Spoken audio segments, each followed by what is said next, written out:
ایک یہود کے بڑے عالم تھے، زید ابن سعنہ، بڑے عالم تھے یہود کے. انہوں نے اپنی کتابوں میں حضور اکرم صلی اللہ علیہ وسلم کا حلیہ اور آج کی صفات اپنی کتابیں پڑھی. آئے آپ کے پاس، آپ کو دیکھا، دیکھ کر سمجھ گئے کہ ہاں یہ نبی ہیں. لیکن اپنی کتاب میں پڑھا تھا کہ ان کے اندر ایک صفت یہ بھی ہوگی کہ ان کے ساتھ جتنی زیادتی کی جائے گی اور ان کو جتنا ستایا جائے گا ان کے تحمل میں اتنا اضافہ ہوگا. یہ کیسے معلوم ہو؟ لہذا ان کے ساتھ معاملہ کیا جائے. معاملہ کیسے کریں؟ تو یہ بیٹھے ہوئے تھے آپ کے پاس. اتنے میں ایک علاقے سے یہ خبر آئی کہ فلاں علاقے میں مسلمان اسلام میں داخل ہوئے تھے، ان پر تنگی آ گئی ہے، خطرہ ہے کہ کہیں گھبرا کر اسلام سے نکل نہ جائیں. لہذا ان کے اکرام کی ضرورت ہے. سنو غور سے، ہمارا حال یہ ہے کہ ہم اللہ کے راستے میں خرچ کرنا صرف اس کو سمجھتے ہیں کہ جماعتیں اللہ کے راستے میں نکل کر اپنی ضرورت پر خرچ کریں. یہ میں ضروری بات عرض کر رہا. انفاق فی سبیل اللہ، اس کا کیا مطلب ہے؟ اللہ کے راستے میں پھرنے پر مال خرچ کرنا. غور سے سننا ذرا. اللہ کے راستے میں پھرنے پر مال خرچ کرنا، اس کا کیا مطلب ہے؟ ہم سب کے ذہنوں میں تبلیغ پر اور نقل و حرکت پر مال خرچ کرنے کا تصور یہ ہے کہ جماعت اللہ کے راستے میں نکلے گی، ٹکٹ خریدے گی، کھانا خریدے گی.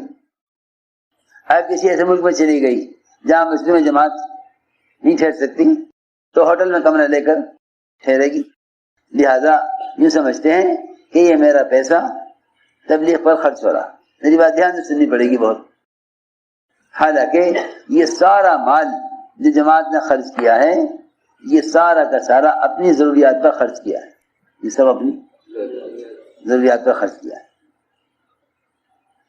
اگر کسی تاجر کا 40 دن کا سفر ہو، کسی صوبے کا، کسی ملک کا، تو کیا وہ کھانا نہیں کھائے گا، ٹکٹ نہیں خریدے گا، ہوٹل میں قیام نہیں کرے گا؟ ہم سب کے ذہنوں میں یہ ہے کہ اللہ کے راستے میں جو ہم خرچ کر رہے ہیں اپنی ذات پر، یہ اسلام پر خرچ ہو رہا. حالانکہ اسلام پر خرچ نہیں ہو رہا، یہ تو اپنی ذاتی ضروریات پر خرچ ہو رہا. اسلام پر خرچ یہ ہے کہ نکلنے کے زمانے میں بھی عام سے عام مسلمان کا اس طرح اکرام کرو کہ وہ اس اکرام سے اسلام کے قریب آ جائے. یہ ہے مال خرچ کرنا اللہ کے راستے میں. کہ تم نقل و حرکت کے ذریعے بتاؤ کہ اسلام میں اکرام کا کیا درجہ ہے. اب خرچ کرتے ہیں نکلنے والی جماعت اپنی ضروریات پر، اور یہ کہتے ہیں کہ یہ ہم نے جماعت پر خرچ کیا. نہیں، اگر تجارتی سفر کرتا تب بھی تو خرچ کرتا. اگر یہ سفر تجارت کے لیے کرتا تب بھی تو اپنی ضروریات پر خرچ کرتا. یہ غور کرنے کی بات ہے. صحابہ کرام کے اللہ کے راستے میں نکل کر خرچ کرنے کی جو خرچ کرنے کا جو اصل مطلب تھا وہ دوسروں پر خرچ کرنا تھا، ان کو اسلام کی طرف لانے کے لیے. تو نے عرض کیا کہ فلاں علاقے میں اس مسلمان گھبرا کر اسلام سے نکل نہ جائیں، وہاں تنگی آ گئی ہے، ان پر مال خرچ کرنے کے لیے مال کی ضرورت ہے. تو آپ نے فرمایا ابو بکر عمر رضی اللہ عنہما سے کبھی کچھ ہے؟ کچھ نہیں ہے. یہ بیٹھے ہوئے تھے زید بن سعنہ، انہوں نے فوراً مال پیش کیا اور یہ کہا کہ یہ سونا لے لیجئے، انڈے کے برابر سونا، یہ آپ کا خرچ کر دیجئے، اور اس کے بدلے میں اتنی کھجوریں اس تاریخ میں آپ مجھے دے دیجئے. کہ ٹھیک ہے. یہ معاملہ کیا صرف اس لیے تاکہ ان کے ساتھ زیادتی کریں، اس سے معلوم ہو کہ یہ نبی ہیں یا نہیں. عجیب قصہ ہے. اس واقعے کے اندر بہت اصول ہیں. اس واقعے کے اندر بہت اصول ہیں. پہلی بات تو یہ ہے کہ زیادتی کرنے والوں پر احسان کیا جائے. دوسرا اصول یہ ہے کہ حمایت کرنے والوں کو دبایا جائے. حمایت کرنے والوں کو دبایا جائے, زیادتی کرنے والوں کو نوازا جائے. کیا اصول ہیں دعوت کے, اور کیا مزاج نبوت کا کہ ستانے والوں کو نوازا جائے, ساتھ دینے والوں کو دبایا جائے. اس سے امت بنتی ہے. اور ہمارا مزاج یہ ہے کہ ساتھ دینے والوں کو نوازا جائے اور ستانے والوں کو نکالا جائے. سنو بھائی پریشان کر رہے ہیں, انہیں ہٹاؤ, نہیں, بلکہ اذیت دینے والوں کو پر احسان کرو.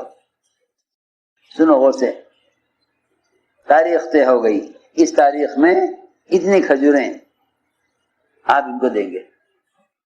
چنانچہ حضور اکرم صلی اللہ علیہ وسلم بقرے میں تھے, ابھی اس قرض کی ادائیگی میں 3 دن باقی تھے. قرض کی ادائیگی میں 3 دن باقی تھے. 3 دن پہلے اول تو ان کو حق یہ مطالبہ کرنے کا حق نہیں تھا کہ ابھی 3 دن باقی ہیں. انہوں نے 3 دن پہلے ہی آپ کا گریبان پکڑ کے آپ کو دیوار کے ساتھ دھکا دیا اور سخت لہجے میں بات کی اور یہ کہا تم قریشی ٹال مٹول کرتے ہو, وقت پر حق ادا نہیں کرتے. حضرت عمر دیکھ رہے تھے منظر. حضرت عمر نے تلوار نکال لی اور کہا کہ مجھے اجازت دیجیے, میں اسے قتل کر دوں, میں اس کو قتل کر دوں. آپ نے فرمایا کہ عمر یہ تم نے کیا کیا, تمہیں یہ نہیں کرنا ہے. اس سے کہو کہ طریقے سے مطالبہ کرے اور مجھ سے کہو میں اس کا حق ادا کروں. اس کا حق ہے, اس کا حق ہے ہمارے ذمہ, وہ ادا کرنا ضروری ہے. مجھ سے کہو اس کا حق ادا کروں, اس سے کہو کہ مطالبہ طریقے سے کرے. حضرت عمر کو آپ نے دبایا اور یہ فرمایا کہ جاؤ اس کو لے جاؤ اور اس کو 20 سا کھجوریں دو اس کے حق سے زیادہ. اس کو 20 سا کھجوریں اس کے حق سے زائد دینا. وہاں لے گئے حضرت عمر, ان کو عمر رضی اللہ عنہ ان کا حق دیا اور 20 سا کھجوریں زیادہ دی. انہوں نے کہا عمر میرا حق پورا ہو گیا, زائد کیوں دے رہے ہو؟ کہ بھائی زائد اس لیے دے رہا ہوں کہ مجھے حکم ہے اللہ کے رسول صلی اللہ علیہ وسلم کا کہ عمر تم نے ان کو تلوار سے دھمکی دی تھی قتل کی, لہذا تم نے زیادتی کی ہے تو تم ان کو 20 سا کھجوریں زیادہ دینا. اپنی زیادتی کا کوئی ذکر نہیں کہ ہمارے ساتھ کیا ہوا, اس کا کوئی ذکر نہیں کہ ہمارے ساتھ کیا ہوا, صرف اس کا فکر کہ ہم نے اس کے ساتھ کیا کیا. زید بن سعدہ نے فوراً کلمہ پڑھا, اشہدو ان لا الہ الا اللہ. حضرت عمر نے فرمایا کہ زید تم نے ایک عالم ہوتے ہوئے یہ حرکت کیوں کی اللہ کے نبی کے ساتھ؟ کہنے کہ عمر میں دیکھنا چاہتا تھا کہ واقعی نبی ہیں یا نہیں,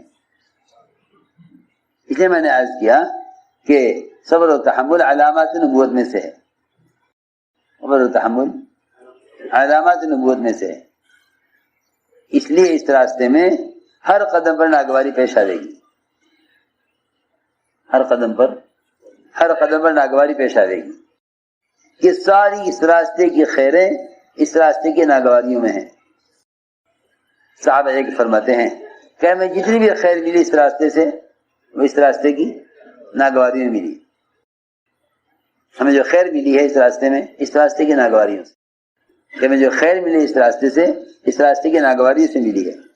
اس لیے دیکھو ہمیشہ یہ بات یاد رکھو کہ لوگوں کے بات نہ ماننے نہ سننے پر لوگوں کی شکایت نہ کرو کہ لوگ سنتے نہیں ہیں, لوگ مانتے نہیں ہیں. سنو تو صحیح, حضور اکرم صلی اللہ علیہ وسلم کو جتنا ستایا گیا آپ نے ستانے والوں کی شکایت نہیں کی, ستانے والوں کی شکایت نہیں کی, بلکہ آپ نے ستانے والوں کے جواب میں اپنی کمزوری کی شکایت کی. طائف والوں نے جو کچھ کیا آپ نے طائف سے واپسی پر اپنی کمزوری کی شکایت کی اللہ کے سامنے. اشکو الیک ضعف قوتی وقلت حیلتی, اپنے ضعف کی شکایت. اے اللہ میں سمجھا نہیں سکا, میں تدبیر نہ کر سکا، رائے والوں کی شکایت نہیں کی، شکایت اپنی کی۔ اس لیے یہ بات یاد رکھو کہ اس کام میں شکایت کرنے کا کوئی خانہ نہیں ہے، یہ بات یاد رکھو، اس کام میں شکایت کرنے کا کوئی خانہ نہیں ہے۔ کیوں؟ اس لیے کہ یہ کیسے ممکن ہے کہ اس کام کا نبی والا راستہ بھی کہا جاوے، شکایت بھی کی جائے۔ یہ کام نبی والا کام بھی ہے اور ہمیں شکایت بھی ہے۔ سنو، یہ نہیں ہو سکتا کہ ایک آدمی ایک راستے پر چلے، خود اس راستے پیش آنے والی چیز کی شکایت کرے، کیونکہ اس راستے میں فقر اور تنگی یہ حضور اکرم صلی اللہ علیہ وسلم نے اختیار کیا ہے اس کو، ورنہ آپ کو دونوں نبوتیں دی گئی تھی، بادشاہت والی بھی اور فقر فاقے والی بھی۔ تو آپ نے جلے کی طرف دیکھا کہ اللہ کی طرف سے دونوں طرح کی نبوت آئی ہے، بادشاہت والی بھی اور فاقے والی بھی۔ آپ سید الانبیاء اس لیے ہیں کہ آپ نے اور انبیاء کی طرح بادشاہت والی نبوت اختیار نہیں کی، تو آپ ان کے بھی سردار اور ان کے بھی امام، جن کو اللہ نے ایسی بادشاہت دی جیسی کسی کو نہیں دی۔ جی ہاں، سنو غور سے، آپ نے تنگی والی نبوت اختیار کی ہے، ورنہ آپ کو بادشاہت والی نبوت مل رہی تھی کہ مکے کے پہاڑ آپ کے ساتھ چلیں سونے چاندی کے بن کر۔ فرمایا نہیں، میں یہ نہیں چاہتا، میں یہ نہیں چاہتا، ایک دن بھوکا رہوں، اللہ سے مانگوں، ایک دن کھانے کو مل جاوے تو اللہ کا شکر ادا کروں۔ تو میں عرض کر رہا تھا کہ اس راستے میں شکایت کی کوئی گنجائش نہیں ہے، اس راستے میں شکایت کی کوئی گنجائش نہیں۔ آپ نے فرمایا لا یبلغنی احد من اصحابی عن احد شیئا، کہ میرے پاس کہ میرے ساتھی کی شکایت نہ لائے۔ میں چاہتا ہوں کہ جب تمہارے سامنے نکلوں تو میرا سینہ سے کی طرف سے صاف ہو۔ اس لیے دوستو عزیزوں، آپس کی اجتماعیت کے لیے بھی ضروری ہے کہ ایک دوسرے کی طرف سے سینہ صاف ہونا چاہیے، یہ ضروری ہے اجتماعیت کے لیے، کیونکہ اگر دلوں میں میل ہے تو آپس کی اجتماعیت نہ ہوگی۔